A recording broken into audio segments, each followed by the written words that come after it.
Hello welcome back to light recipes. இப்போ நம்ம கோவக்காய் ஃப்ரை இந்த வீடியோவில் எப்படி செய்கிறதுன்றதை பார்க்க போகிறோம். இது ரொம்ப கிறிஸ்பியான ஒரு ரெசிபி. இதுக்கு நான் வந்து இப்போ 250 கிராம்ஸ் கோவக்காய் வாங்கியிருக்கேன். இது வந்து நான் கொஞ்சம் பிஞ்சு கோவக்காவை பார்த்து தான் வாங்கியிருக்கேன். இதை நீங்கள் இப்போ நல்லா வாஷ் பண்ணிவிட்டு 2 எட்ஜஸையும் கட் பண்ணிடுங்க. கட் பண்ணிவிட்டு இப்போ ஒரு கோவக்காவை நீட்ட வாக்கில் 4 பீஸாக கட் பண்ணிக்கோங்க.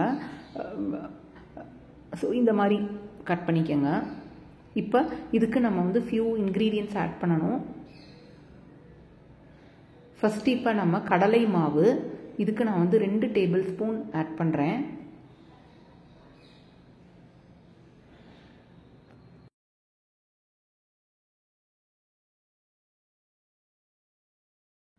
கார்ன்ஃப்ளவர் மாவு, அதுவும் 2 டேபிள் ஸ்பூன் ஆட் பண்ணுறேன்.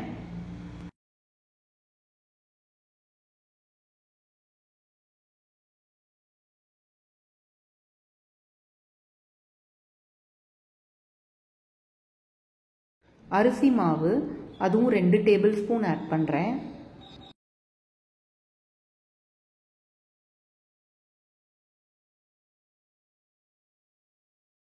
சால்ட் தேவையான அளவு போட்டுக்கோங்க.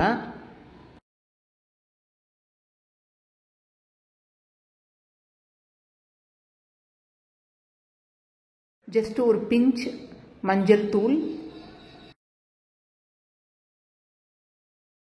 பெருங்காயம் லைட்டாக ஆட் பண்ணிக்கோங்க.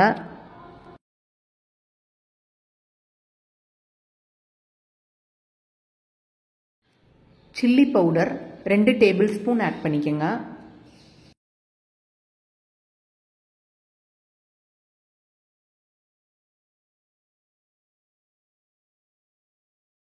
இப்போ இதெல்லாம் நல்லா கை போட்டு மிக்ஸ் பண்ணி விட்டுக்கோங்க. இது நல்லா கோட் ஆகட்டும் எல்லா பக்கமும். அது வரைக்கும் நீங்கள் கொஞ்சம் ஸ்லோவாக மிக்ஸ் பண்ணிக்கோங்க. இது கண்டிப்பாக இந்த ரெசிபி எல்லாருக்குமே ரொம்ப பிடிக்கும். நம்ம கோவக்காவை வேகலாம் வைக்க தேவையில்லை. ரா கோவக்காலே இது மேக் பண்ணும்போது, டீப் ஃப்ரை பண்ணும்போது இது நல்லா கிறிஸ்பியாக டர்ன் அவுட் ஆகும். பெரியவங்கலேருந்து சின்னவங்க வரைக்கும் ரொம்ப எல்லாருக்குமே பிடிக்கும். வெரைட்டி ரைஸ்க்கும் இது நல்லாயிருக்கும். ப்ளஸ் நம்ம நார்மல் சாம்பார் குழம்பெல்லாம் வச்சோம்னாலும் இது ரொம்ப நல்லாயிருக்கும். இந்த மெத்தடில் பண்ணிங்கன்னா உங்களுக்கு ரொம்ப எண்ணெய் குடிக்காது. ஸோ இப்போ பாருங்கள் நல்லா கோட் ஆயிடுச்சு. இப்போ இதுக்கு வந்து நீங்கள் லைட்டாக கொஞ்சமாக லைட்டாக தண்ணி ட்ராப் பண்ணி நீங்கள் திருப்பி மிக்ஸ் பண்ணுங்கள். கொஞ்சம் தண்ணி ஆட் பண்ணி நீங்கள் இதை மிக்ஸ் பண்ணிங்கன்னா தான் அந்த மசாலையெல்லாம் போய் கோவக்காயில் ஒட்டிக்கும். இதை இப்போ நல்லா மிக்ஸ் ஆகி எல்லா பக்கமும் கோட் ஆனதுக்கப்புறமா மினிமம் ஒரு 2 ஹவர்ஸ் அப்படியே அதை விட்டுருங்க. அப்போ தான் அந்த மசாலையெல்லாம் கோவக்காயில் போய் உள்ளே நல்லா சாரும். நீங்கள் வேணும்னா இதை வந்து மூடி போட்டு ஃப்ரிட்ஜ்லேயும் வச்சுக்கலாம். ஸோ பாருங்கள் 2 ஹவர்ஸ் நான் இதை ஃப்ரிட்ஜில் வச்சுட்டு இப்போ கோவக்காய் ஃப்ரை பண்ணுறதுக்கு ரெடி ஆயிடுச்சு.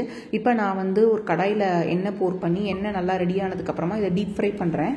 நீங்கள் வந்து கொஞ்சம் 1-2 எடுத்து அதை அப்படியே எண்ணெயில் கீழே போடுங்க. எண்ணெயில் ட்ராப் டவுன் பண்ணுங்கள். இப்போ இந்த கோவக்காயெல்லாம் வந்து கொஞ்சம் ஒரு 1/2 மினிட்க்கு அப்புறம் ஒரு கரண்டி போட்டு இதை நல்லா கிண்டி வேக விட்டுக்கோங்க. உடனே கரண்டி போட்டிங்கன்னா மசாலையெல்லாம் ஒட்டிக்கும். ஸோ கொஞ்சம் ஒரு 1/2 மினிட்க்கு அப்புறம் நீங்கள் இதை கிண்டி விட்டுக்கோங்க. ஒரு நம்ம எண்ணெய் எவ்வளோ ஊற்றிருக்கோமோ அதுக்கு தகுந்தாப்பில் நீங்கள் கோவக்காவை அதில் ஆட் பண்ணிக்கோங்க. ஸோ பாருங்கள் இப்போ ஸ்லோவாக எனக்கு வந்து இதெல்லாம் கோல்டன் ப்ரௌன் கலரில் இப்போ டர்ன் ஆகிட்டு இருக்குது.